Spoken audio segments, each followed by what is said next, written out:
Mother Carla, I am your daddy, Carlo. Diba? Pero parang yung boses ko ata ang Carlo. Carlo. Mas Carlo pa yung boses ko. But I have to say, Bulacan, you won the best designer, of course.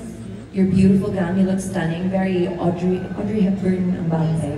It's a Balenciaga 1951 Velvet and Tulle collection. This is a Sleeping Beauty that is awakened for tonight. Wow. Tapos ang ganda din ng mga jewelry mo, kumikinang-kinang. Thank you, Mark Shandar, for my accessories for tonight. Thank you, Dia Gold, for my accessories tonight.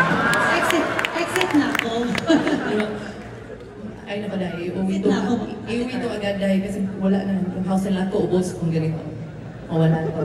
Alright, Miss Bulacan, I have to ask you though, because you did also, like some of the other ladies here, have joined so many. And, you know, you've also won Miss International Queen Philippines in 2023.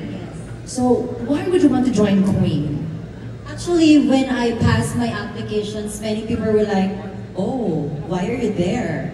You're already this, you're already that, you have the title already. Why do you just give it to the young ones? Kumbaga sabi nila parang, ipaubaya mo na.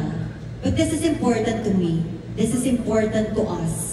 Because this platform serves as an inspiration for so many trans women. And that is, I'm one of them. I'm one of them. Look at those queens who is here tonight. They are professionals in their own rights. They are queens in their own ways. And I know that if ever I'll be in this platform, I'll be just like one of them. And thank you so much.